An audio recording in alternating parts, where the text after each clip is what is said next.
The sun was cruel that afternoon, spilling over the desert like molten brass. Caleb Morton's horse stumbled through the dunes, its breath thin, its hooves dragging. He hadn't seen a soul for miles, only wind, dust, and the quiet of a world that had stopped forgiving men like him. Then came the sound, faint, broken like a bird trying to sing through ashes. "Please, don't leave us to starve." He turned. 5 figures knelt beside a dead horse, their hair tangled with sand, their lips cracked and bleeding. One of them, the oldest, her eyes sharp even through exhaustion, stepped forward. "We'll sleep with you," she whispered, her voice both defiant and desperate. Caleb froze. The words were a plea, not a bargain. Behind her, the others trembled, a girl clutching her sister's hand, another hiding her face in her shawl. Their bodies were covered in soot, their dresses burned at the edges. He dismounted slowly, every movement cautious, his rifle still slung over his shoulder. "You need water," he said. The woman nodded once. "Name's Naira," she murmured. "They're my sisters." Caleb looked toward the dying Sunday. He had only a little bread left, a half canteen, and a barn too empty to offer hope. Yet something inside him, something long buried, shifted. He tossed the canteen toward her. "Come with me," he said quietly. Naira hesitated. "Why help us?" Caleb looked away, his voice rough. "Because once, someone didn't help me."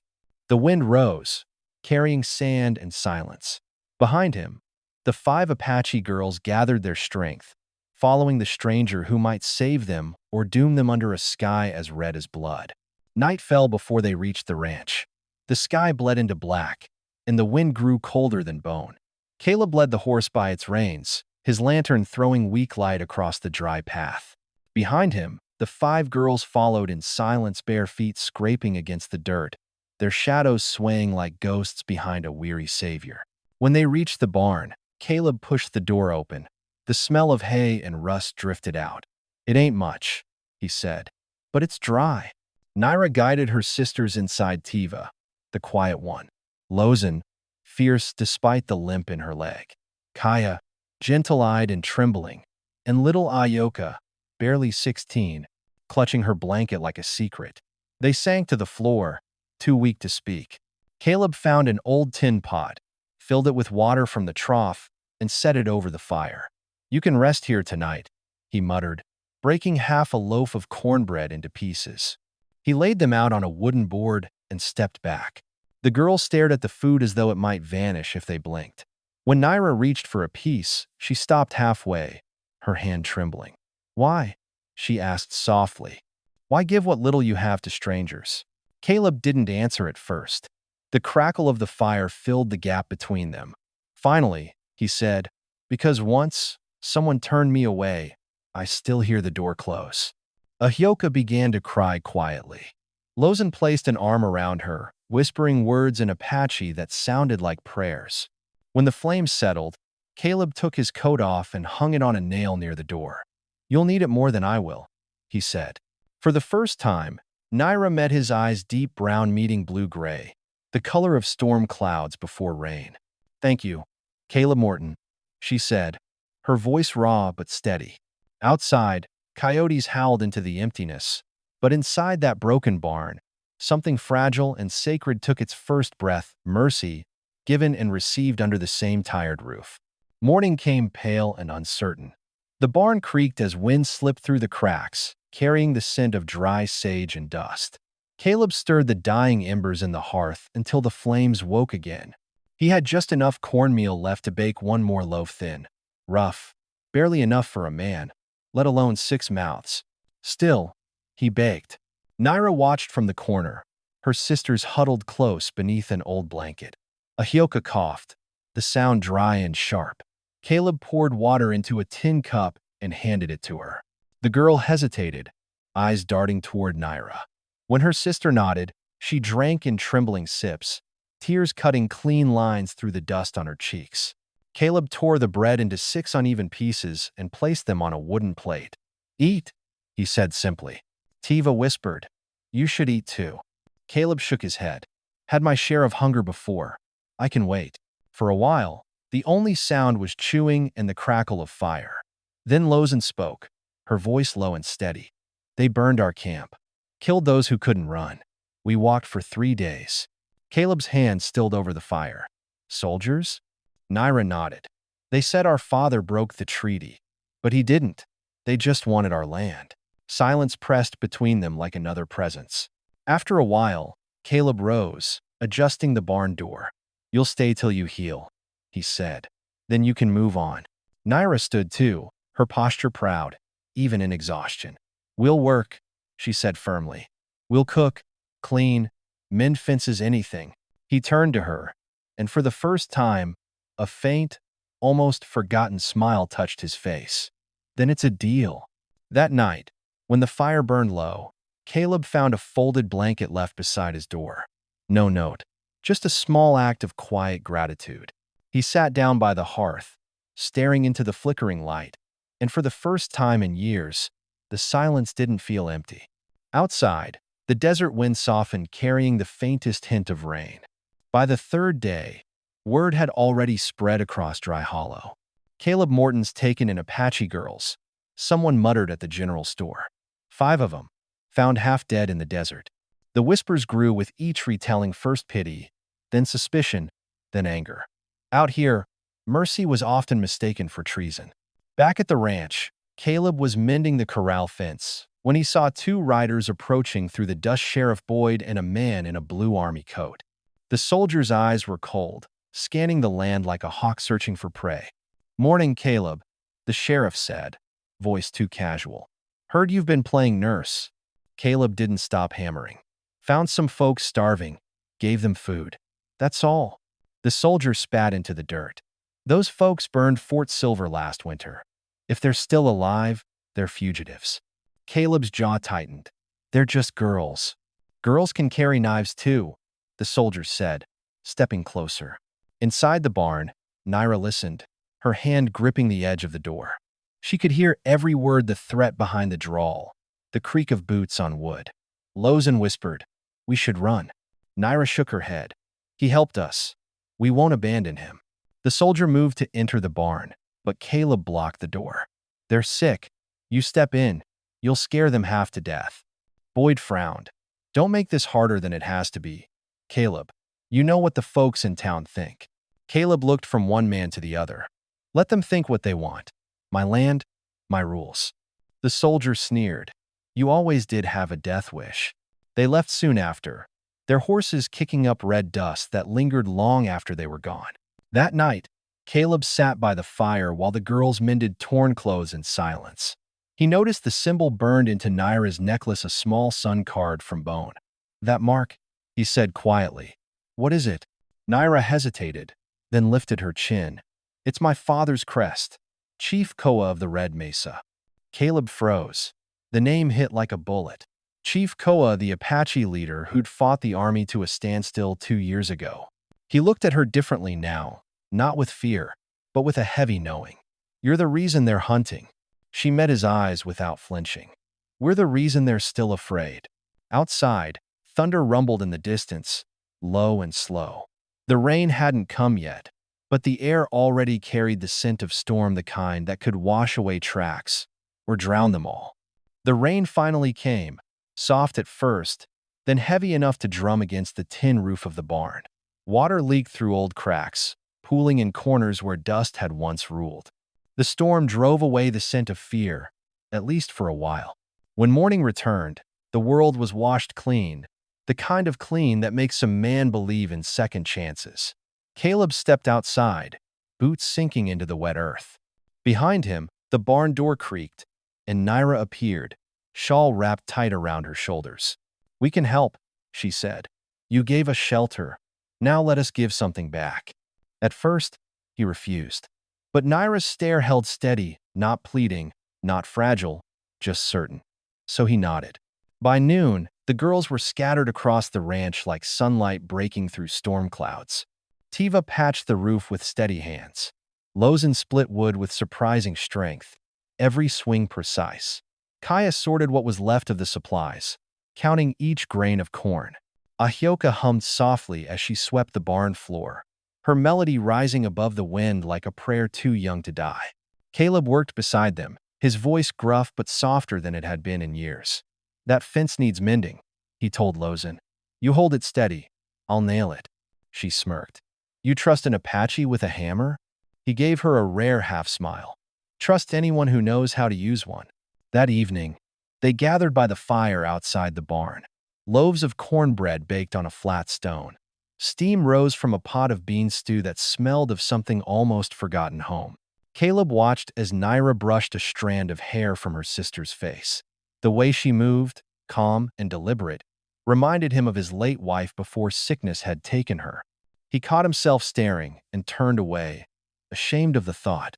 Naira noticed, but said nothing. Instead, she handed him a bowl of stew. Eat, she said. You've done enough starving for all of us. He took it, their fingers brushing briefly. A spark passed between them, not the kind that burned, but the kind that stayed. When the meal was done, the five sisters sang in their language, voices weaving through the night air like smoke. Caleb didn't understand a word, but the sound eased something in him he hadn't known was still broken. The fire crackled. For the first time since they arrived, no one spoke of hunger, war, or death. Only work, warmth, and the quiet hope that tomorrow might not hurt as much as yesterday. The next week came with sunlight too sharp to trust. The storm was gone, but the air still tasted of iron like something unfinished. Caleb felt it before he saw it. The stillness, the kind that settles before a bullet finds its mark. He was fixing the gate when the first rider appeared over the ridge. Then another, and another. Within minutes, a dozen cavalrymen thundered toward the ranch, dust rising behind them like smoke from a coming fire. Inside the barn, the girls froze. Naira's eyes widened. They've found us. Caleb's heart kicked hard. Back inside. Don't move until I say. He grabbed his rifle but didn't load it, not yet. He'd seen what the army did to those who fought back. The men dismounted before the barn, boots crunching on gravel. The same soldier from before, coat still blue, smirked as he stepped forward. Told you he was hiding them, he said to his captain. 5 of Chief Koa's daughters. Right here. The captain's gaze was ice. Mr. Morton, he said, you're harboring fugitives of war. By federal order, they are to be taken into custody. Caleb stood firm. They're just girls. Starving. They haven't hurt anyone.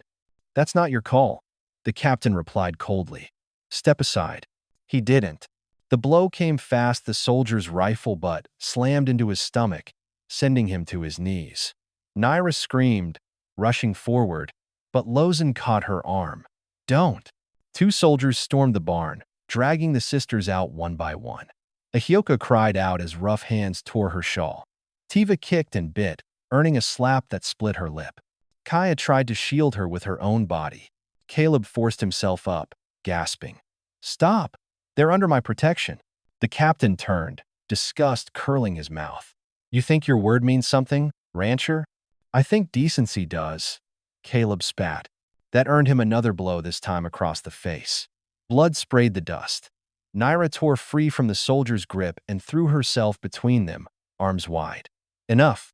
The captain's gun was already raised. Get back, girl. She didn't move. He saved us, she shouted. He fed us when the world left us to die. The barrel lifted higher. The soldiers hesitated. For one breath, even the wind held still. Then the captain lowered the gun. Take them all, he ordered. We'll sort it out at Fort Silver. As they rode away, Naira's eyes locked on Caleb's. There was no fear now, only sorrow. Don't follow, she mouthed, just before the horses disappeared beyond the ridge. When the dust settled, Caleb was alone again. Blood dripped from his lip onto the sand, staining it dark. The barn door swung open in the wind, creaking like a wounded thing. He sank to his knees, staring at the tracks leading into the horizon. 5 sets, one small and uneven. Then he whispered, hoarse and breaking, I've lost too many to stop now. He rose, wiped the blood from his mouth, and walked toward his horse. The sun burned above him, merciless and bright, but this time, it didn't stop him. Somewhere out there, 5 girls were being dragged back to hell. And Caleb Morton, the man who once gave up on saving anyone, was riding into it. The desert was a graveyard of light, endless, merciless, and quiet. Caleb rode alone, the wind clawing at his coat, blood crusted along his jaw. He hadn't slept since dawn. Each hoofbeat sounded like a heartbeat echoing through an empty world. The army had left a clear trail, wagon wheels cut deep into the sand, horse prints pressed like scars. He followed them until night, stopping only to let his horse drink from a dying creek. That was when he saw it. A feather tied to a branch, red cloth fluttering faintly in the wind. Apache sign. He dismounted, fingers brushing the fabric. Beneath it lay a small circle of stones, 5 in total, one cracked in half. They're alive, he thought. They're leaving me a trail. Hours later, the wind shifted, carrying the faintest trace of smoke. Caleb followed it through the canyons until he reached an old arroyo, dry as bone. At its base, he found what he'd been searching for, a scrap of blue cloth torn from a soldier's uniform, and beside it, blood. He knelt, touching the ground. The tracks told a story. A struggle, someone dragged, and a small footprint that faltered halfway. Ioka's. His chest tightened. The youngest was hurt. He pressed on through the night. When exhaustion came, he ignored it. The memory of Naira's voice kept him moving, that single look before they took her, the promise hidden behind her eyes. By dawn, he reached a ridge overlooking the desert plain. Far below, a camp burned faintly against the horizon. Soldiers' tents, a wagon. 5 figures bound near the fire. Caleb's heart pounded. There they were, the sisters, bruised, silent, but alive. A guard struck Lozen when she tried to speak. The sound echoed through the canyon, sharp as a whip. He backed away slowly, hiding behind a rock outcrop. He couldn't take them now, not alone, not in daylight. But he had something more dangerous than bullets: patience. That night, he scouted the camp, counted 8 soldiers, 2 asleep, 1 drunk. A supply wagon with lantern oil. He touched the pouch of matches in his coat and whispered to himself, "Fire saves or burns tonight. We'll see which." Before dawn, he lit a trail of oil from behind the rocks. The wind carried the flames fast, wrapping the tents in sudden light. Shouts filled the camp. Horses screamed. In the chaos, Caleb slipped in through the smoke. He cut the ropes on Kaya and Lozen first. "Go," he whispered. "Get the others." They obeyed without question. When he reached Naira, she was still fighting to free her wrists. Her eyes widened when she saw him. "You came." "I said I would," he rasped. Gunfire cracked. Caleb turned, firing back once, not to kill, just to buy time. Sparks rained from burning canvas. The smell of smoke and fear filled the air. When they finally fled into the dark, the camp behind them burned like a funeral pyre. For miles, no one spoke. The only sound was the wind and Naira's ragged breath beside him. Then, quietly, she said, "You shouldn't have come." Caleb glanced at her, the firelight fading behind them. "You said not to," he replied. "That's why I did." The desert at dawn looked like a wound trying to heal. Ash still hung in the air from the burning camp behind them, turning the sky a dull gray. Caleb rode at the front, his arm wrapped tight around Naira to keep her steady. Her head rested against his chest, fevered and heavy. Every few minutes, her breath hitched with pain, but she said nothing. Behind them, Lozen led the other girls, Kaya, Tiva, and the youngest, Ahyoka, across the open plain. Their faces were streaked with soot, their clothes torn, but their eyes held something fierce. They were alive. By mid-morning, the wind rose, dragging ribbons of dust across the earth. They reached an old riverbed, long dried into a scar of pale stone and scattered bones. Deer, buffalo, maybe men. The Apache called it the River of Bones, a place where the land remembered every soul it had taken. "This way," Naira whispered weakly, pointing toward a canyon at the far end. "There are caves, water, maybe." Caleb nodded, guiding his horse along the river's ghostly path. They made camp by noon, sheltering behind a fallen rock wall. Lozen built a fire small enough to hide the smoke. Kaya pressed a damp cloth against Naira's side, where the bullet had grazed her ribs. The wound bled less now, but the heat in her skin was rising. Caleb watched helplessly. "If we stay here too long, they'll catch us." Lozen met his eyes. "If we move her now, she'll die." He said nothing. He simply knelt beside Naira, soaking another cloth in water and wringing it out with shaking hands. She stirred and tried to smile. "You shouldn't have come," she murmured. "You could have lived." Caleb's voice was rough. "What kind of life leaves people behind?" Outside, the wind shifted, carrying a sound that froze them all. Hooves. Faint, but closing in. "Soldiers," Lozen hissed. She grabbed the rifle, checking the chamber. "Get the others to the rocks," Caleb ordered. "Stay low." He dragged a fallen log across the narrow opening of the ravine and crouched behind it, eyes scanning the horizon. 3 riders appeared through the haze scouts, searching. Caleb steadied his breath. When the first rider dismounted, Caleb fired once. The bullet tore through his shoulder. The man fell, screaming. The others ducked, returning fire blindly. Stone splintered. Dust filled the air. Naira tried to sit up, clutching her side. "Don't," he said sharply. "You'll make it worse." She met his eyes. "If you die out there, who saves them?"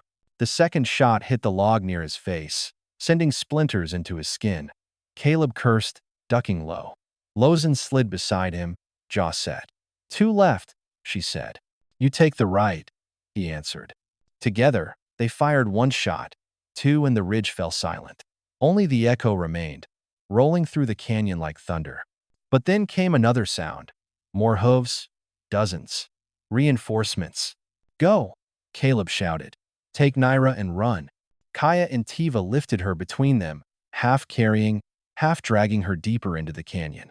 Ahioka followed, clutching the small pouch of herbs Chief Koa had given her long ago. Caleb and Lozen held the line, buying every second they could. When the next volley of gunfire came, Lozen fell not wounded, but pinned under a collapsing stone. Caleb hauled her free, shouting, "Move." They stumbled after the others, smoke and dust swallowing everything behind them. At last, the canyon narrowed to a slit in the rock barely wide enough for 1 person at a time. They squeezed through, emerging into a hidden cave where a trickle of water glimmered under faint light. Caleb dropped to his knees beside Naira. Her face was ghostly pale. "Stay with me," he whispered. She opened her eyes slowly. "My father will come," she breathed. "When he does, promise me you won't fight him." "I can't promise that." "You must." Her fingers brushed his cheek, leaving a smear of blood. "He'll kill you if you raise your gun." Caleb swallowed hard, voice breaking. "Then I won't." Outside, the soldiers' shouts echoed in the distance, fading, searching the wrong paths. The fire from the ambush burned low, painting the canyon walls orange. As the others huddled close, Caleb sat guard at the cave entrance. The night wind cooled the sweat on his neck. Behind him, Naira slept fitfully, whispering in her native tongue. He didn't understand the words, but he understood their meaning. Trust the fire, even when it burns. And far beyond the ridge, unseen in the darkness, drums began to beat slow, steady, ancient, the sound of a people coming home. The night had teeth. Wind hissed through the canyon like something alive, scraping against the stone and carrying the scent of blood, smoke, and wet earth. Caleb didn't sleep. He sat beside the dying fire, rifle across his knees, eyes fixed on the cave's mouth where the faint moonlight pooled like silver dust. Behind him, the girls slept in a tight circle. Kaya held Ahioka's hand. Lozen leaned against the wall, face streaked with soot. Naira lay closest to the fire, her breathing shallow but steady. Each rise of her chest was a small mercy. When dawn came, the world outside turned the color of pale copper. Caleb stepped out, scanning the horizon. The air was too still. No birds, no echo of hooves. He knew that silence, the kind that came before something big enough to break a man's life in half. He didn't have to wait long. From the east, a line of riders appeared, black against the sun, moving slow, deliberate, like shadows cut from the earth itself. As they drew closer, Caleb counted 10, maybe 12 men. Their horses were painted with white dust, feathers tied to manes, spears glinting faintly in the morning light. At their head rode a tall man with hair braided down his back, wrapped in a coyote pelt. His face was carved by time and war-proud, scarred, and still as stone. Around his neck hung a bone pendant shaped like the Sunday. Caleb didn't need an introduction. Chief Koa, The chief reined in his horse at the canyon's mouth. Behind him, warriors fanned out, silent as ghosts. The wind shifted. The smell of smoke and iron mingled. Caleb raised his empty hands. "They're alive," he called. "Your daughters." For a long moment, no one moved. Then the chief dismounted, boots crunching against the gravel. His gaze was a weight all its own. "You are the white man who took them?" His English was careful, heavy with accent. "I found them dying," Caleb said. "I gave them shelter. You also brought the army upon them." Caleb didn't deny it. They would have come anyway. Chief Koa walked closer, slow and measured. The warriors behind him tightened their grip on their weapons. "You expect me to thank you?" "No," Caleb said quietly. "I expect you to listen." Inside the cave, Ahioka stirred and gasped when she saw the warriors. "Father," she whispered. Naira tried to rise but winced from the pain. "Don't hurt him," she murmured. "He saved us." The chief's expression didn't change, but something flickered in his eyes, a storm behind calm water. "You speak of saving," he said to Caleb. "But how many of my people died while your soldiers watched?" Caleb met his gaze. "Too many. I can't answer for them. Only for what I did." Koa circled him, like a hunter studying a strange animal. "You fight for no tribe, no uniform, no cause. Why risk your life for 5 Apache girls?" Caleb hesitated. "Because I once watched my own die, and no one risked theirs for me." The words hung in the air, raw and stripped of pride. The chief's eyes narrowed. He reached for his knife. Lozen stepped forward from the cave. "Please, father, if you kill him, you kill what we've become." Her voice trembled, but her stance was solid. One by one, the sisters joined her, Kaya, Tiva, Ahioka, standing between their father and the man who had bled for them. Naira, still weak, pushed herself upright, leaning on the cave wall. "He fought soldiers for us. Took bullets meant for me. If you can't trust his skin, trust his scars." Silence. Even the wind seemed to stop. Chief Koa's gaze shifted between them, then back to Caleb. "Finally," he said, "step aside." The girls didn't move. Naira's voice came again, hoarse but clear. "You taught us that courage means standing for the truth. This is the truth, father. He is not our enemy." Something inside the old warrior broke. His jaw tightened, but the knife lowered. "The truth," he said softly, "is a burden heavier than steel." He turned away, staring out across the desert. "I fought for land, for my people, for the fire that keeps us alive. And yet my daughters live because a stranger defied his own kind." Caleb swallowed hard. The world's changing. Maybe fire doesn't care who keeps it burning. The chief studied him, then nodded once, emotion so small it barely disturbed the air. "You have the heart of a warrior," he said. "But warriors die young." Caleb almost smiled. "I've been dying for years." Chief Koa stepped closer, placing a calloused hand on his shoulder, the gesture of respect one gives to an equal, not an enemy. "Then die for something that matters. Protect them. The army will return." "I will," Caleb said simply. The chief's warriors dismounted, bringing bundles of herbs and medicine. They entered the cave, tending to Naira's wound. Ahioka wept quietly, holding her father's hand for the first time in months. When the sun climbed high, the chief mounted his horse again. "We will go north," he said. "There is safety in the mountains. If you wish to come, you will be welcome beneath our fire." Caleb looked toward the horizon, his ranch, the barn, the fields that had once meant everything. "My place is here," he said. "If they ever need it again, this land will be waiting." The chief nodded. "Then we are bound by blood and smoke." As the warriors rode away, the girls watched until they vanished into the distance. The canyon fell silent again, except for the wind whispering through the bones. Naira turned to Caleb, her face pale but calm. "He'll remember your name," she said softly. Caleb looked at her, the faintest smile breaking through the dust. "Then maybe the world will too." That evening, he sat by the fire as the girls slept under blankets of woven hide. Above them, the sky burned red, as if the desert itself had caught flame. And in that silence between loss and peace, between strangers and family, Caleb Morton realized something he hadn't dared believe in years. He was no longer alone. Weeks passed before the land began to breathe again. The rain came late that spring, slow, patient, falling in thin silver sheets that soaked into the cracked soil. What had once been dust now smelled of life. Caleb stood at the edge of the field, boots sinking into the wet earth, watching tiny green shoots push through where nothing had grown for years. Behind him, laughter drifted from the barn. The sound was strange at first, soft, uncertain, but it settled into something real. Inside, the five sisters worked side by side. Kaya mended a torn blanket. Lozan taught Ahioka to grind corn. Tiva hung herbs to dry. Naira sat near the doorway, sunlight warming her healing scar. "This place is yours now," Caleb said, leaning against the frame. Naira looked up from her stitching.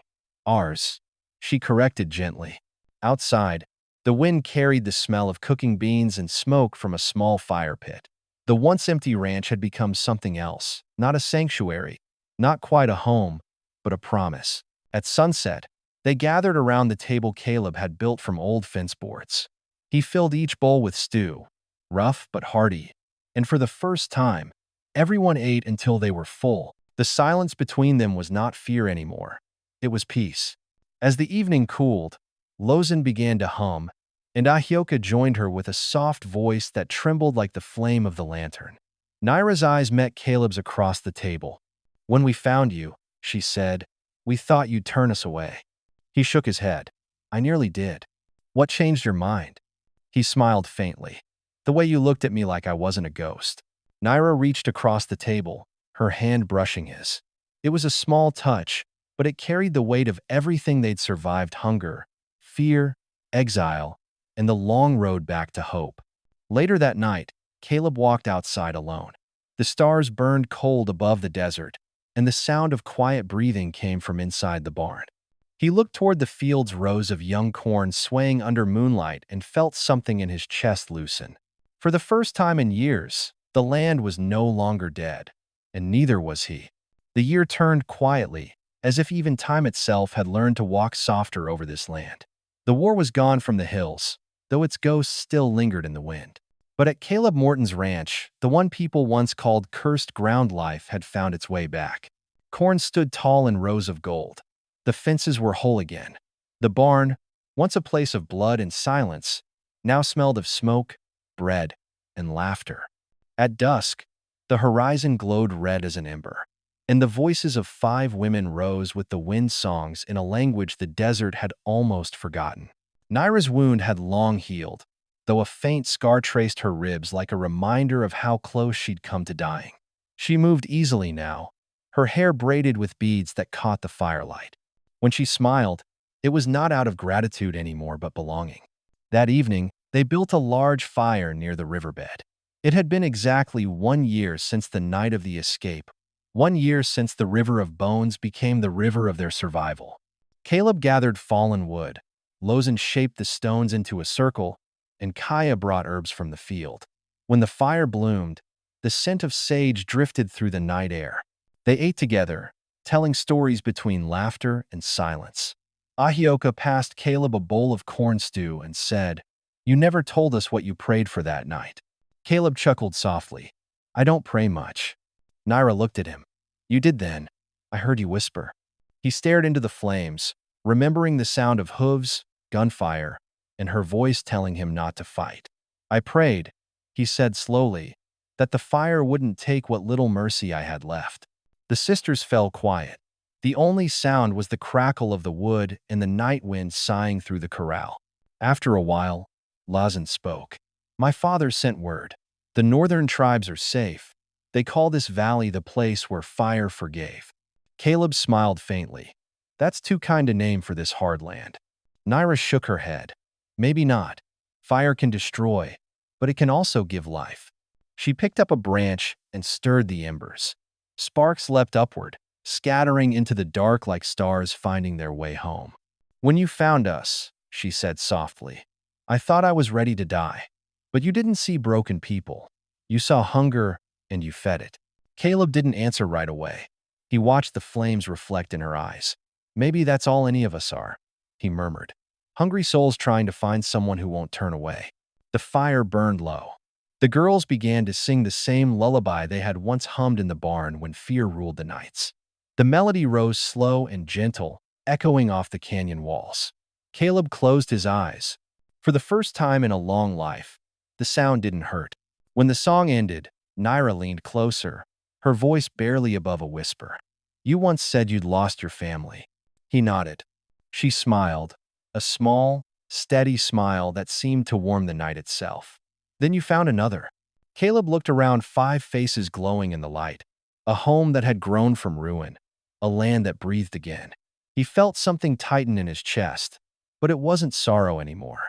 It was gratitude, simple and vast. He stood and added one last piece of wood to the fire. "This flame," he said quietly, "belongs to all of us now. It burned down everything that was, so something new could live." The desert wind rose, carrying the smoke upward until it vanished into the stars.